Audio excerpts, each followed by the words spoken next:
untuk sahabat Nisam Tahar seluruh dunia, yang bagi masyarakat yang membutuhkan air bisa tanya-tanya ke Mas Sanibor atau tanya-tanya, ada nomor HP, bisa telepon langsung. Nomornya berapa sekalian sebutin? Nomornya tolong dicatat 0852 4477 9339. Untuk pengen tahu daerah mana yang ada air bagus dan tidaknya, bisa tanya langsung ke saya.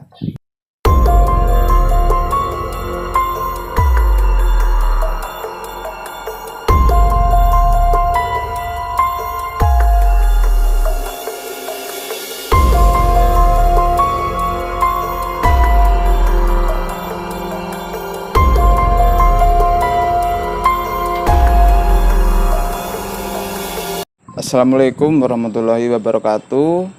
Perkenalkan, nama saya Sani, asal dari Kediri, Jawa Timur. Saya sudah tinggal di Sorong ya sekitar kurang lebih 15 tahun. Kawan-kawan Nisam Tahar di seluruh dunia, saya Sani kerjaan di pengeboran air untuk warga Sorong. Assalamualaikum warahmatullahi wabarakatuh. Nama saya Muhammad Yusuf. Saya berasal dari Banyuwangi. Perkenalkan, nama saya Catur Wahyudi. Asli saya kelahiran Sorong. Orang tua saya asal Jawa Tengah, Kebumen. Nama saya Muhammad Surfahmi.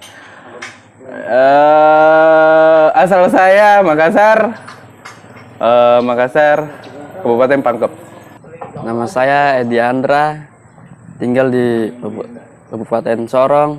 Orang tua saya merantau dari Ciamis ke Sorong, di Kabupaten Sorong. Saya merantau di Sorong ini ya untuk istilahnya merubah nasib lah. Saya di sini profesi ikut kerja sumur bor. Ya alhamdulillah selama ikut bor ini sudah dapat 2 tahunan lah. Alhamdulillah dalam ikut sumur bor ini ya untuk kehidupan sehari-hari ya lumayan lah begitu. Suka dukanya gimana, Mas? Ya kalau ngomongin suka dukanya ya mungkin hampir sama yang dibilang bos tadi lah, yaitu ya waktu kalau kendala itu mungkin ya memakan waktu, memakan pikiran kayak begitu. Yang paling menjengkelkan itu kalau pipa terjepit begitu. Biasa kalau dapat sirtu kah atau pasir los begitu, pipa biasa kita harus cepat mainnya begitu. Berarti bisa sampai tertanam pipa itu? Bisa. Kalau tertanam? Ya terkadang ya kalau bisa dicabut ya alhamdulillah. Kalau nggak bisa dicabut? Ya sudah, kita putus saja begitu. Berarti bikin lubang baru? Ya kurang lebih begitu. Ya kita harus istilahnya benerin alat entah atau ngatasin apa yang terjadi masalah problem dalam pembikinan sumur. Ini proses awal, kita cari tempat di mana alat rig ini bisa berdiri dan nggak mengganggu bangunan lain, supaya nanti pekerja bisa leluasa bergerak. Terus langkah kedua, bikin kolam air untuk Mas, di mana kolam? Contohnya yang ada di sini lah. Ya, kira-kira bagaimana proses awalnya itu? Setelah tiang berdiri, mesin-mesin berdiri semua, terus proses selanjutnya apa, Mas? Proses selanjutnya bikin kubaan air untuk air sirkulasi kerja. Oh, contohnya yang seperti begini ya? Ya, contohnya seperti kolam sebelah. Terus, Mas? Proses ketiga, kita ngebor sampai mendapatkan tanda-tanda di mana adanya sumber air. Ini contoh seperti pasir-pasir begini. Itu kenapa, Mas? Pasir itu kenapa? Ini pasir ini tanda-tandanya sudah ada dilihatin ke sini, Mas. Sudah ada pori-pori airnya di kedalaman. Itu pasirnya warnanya Ini saya carikan yang lebih banyak. Ini warnanya bercampur, ada putih, ada hitam, ada hijau lumutan. Ini kita yang sering untuk jadikan patokan bahwa airnya mantap. Jadi kalau mau lihat air, sudah ada titik air dan airnya banyak atau ada airnya, dilihat dari adanya Adanya pasir-pasir pasir. ini. Tebal tipisnya lapisan pasir. Oh, jadi kalau sudah ada pasir begitu, itu pasti ada air. Pasti ada air. Tapi kita tidak tahu airnya itu jernih, bau, atau bagaimana ya? Kalau bau intinya di daerah Sorong sini intinya tidak bau karat. Itu airnya bagus. Terus untuk besar kecilnya pipa tergantung selera permintaan tuan rumah. Kalau yang di sini bagaimana? Kalau yang di sini kita pakai pipa 4 in semua. Pipa pakai 4 in semua. 4 in semua. Seperti yang ada sekarang. Ini seluruhnya pakai pipa 4 in 4 ya. in.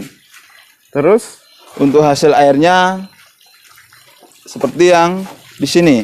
Ini yang posisi sudah ngalir.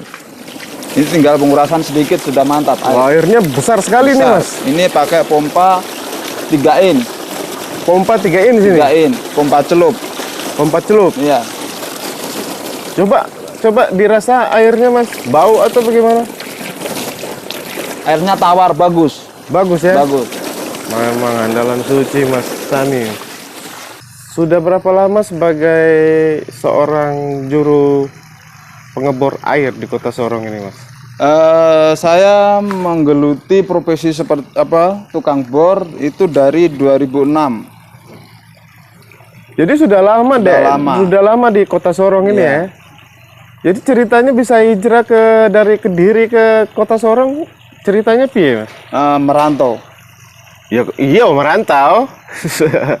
Maksudnya ceritanya piye? Pengen ngapain ke Papua? Dulu ya cari penghasilan yang lebih lah.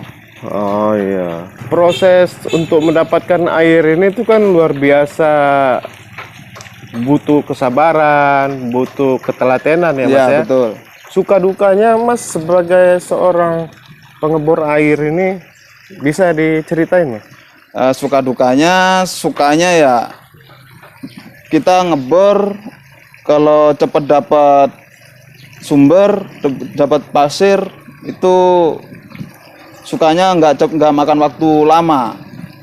Dukanya itu kalau ada kendala, pasir longsor, pipa kejepit, mata bor patah, pipa patah. Berarti rugi dong. Rugi. Rugi banyak ya, Mas ya? Rugi banyak. Aduh, terus Mas? Ya mau nggak mau beli pipa baru atau bikin mata bor baru. Itu tanggung jawab kamu, resiko kamu berarti? Tanggung jawab pekerja. Oh alah. Berapa personil yang biasa kalau ini melakukan sumur bor gini, Mas? Pada umumnya satu alat itu 3 orang. Satu alat 3 orang? 3 sampai 4 orang. 3 sampai 4 orang. Iya, iya. Ini sekedar pemberitahuan untuk warga daerah Sorong dan sekitar. Nggak semua daerah Sorong itu kita bor dapat air. Ada juga yang airnya kita bor airnya asin, ada juga yang airnya berubah merah. Untuk cari yang sekitaran air bagus itu di antara Aimas unit 1 sampai batas kilo 9. Itu airnya bagus. Untuk daerah kilo 8 sampai ke Ruve itu ada, cuma kadang-kadang yang sering kita dapat itu airnya kurang bagus. Kok bisa kamu bisa pastikan daerah Rupe dan sekitarnya bisa bilang kurang bagus airnya? Karena kita sering kerja di daerah-daerah itu. Oh. Itu kebanyakan orang yang kesulitan air bersih. Jadi contoh misalnya daerah Rupe yang pernah kamu pengeboran di sana, itu memang kebanyakan memang airnya jelek, Mas. Kebanyakan airnya kurang bagus, terus medannya batu keras. Oh, jadi kalau seandainya airnya kurang bagus itu bagaimana Mas dengan pihak yang yang punya rumah? Mau nggak mau kita bikin alternatif saring, sistem saring air. Oh, jadi sudah diberitahukan awal ke yang punya rumah Yang ya? punya rumah. Belum kita kerja di daerah-daerah yang sulit air begitu, kita harus kasih penjelasan ke tuan rumah dulu.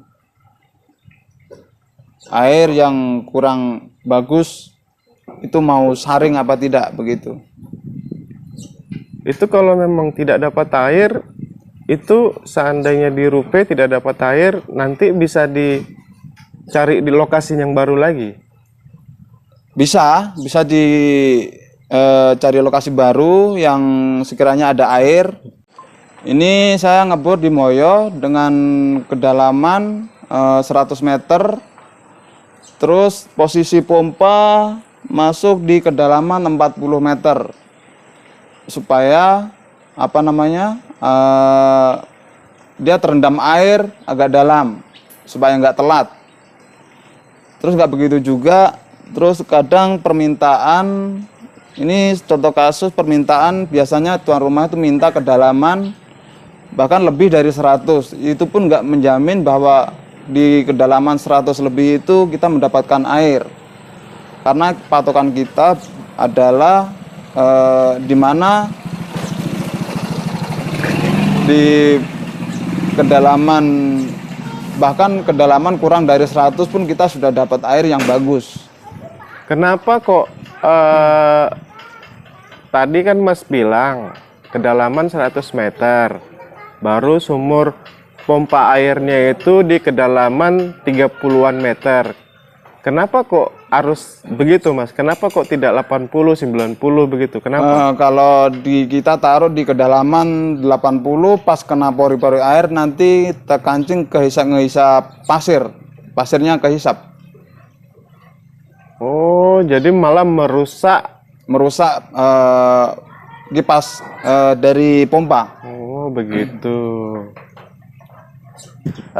Orang tua saya datang ke Sorong itu trans tahun 80-an.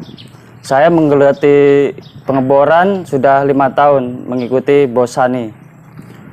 Kemudian suka dukanya yaitu pada saat pengeboran rame, dukanya pas sepi, itu saja. Yang paling menyakitkan hati, dukanya itu paling sebel itu apa Mas? Paling sebel ya itu pengeboran banyak, bayarnya cuma separuh-separuh. Jadi menghasilkan uangnya juga sedikit separuh-separuh ya. Ya merantau mulai tahun 2013. Ya, sejak ngebor di Bosani 1 tahun. Suka dukanya yo sama kayak teman saya. Pipa terjepit, longsor. Ya sukanya ya dapat uang.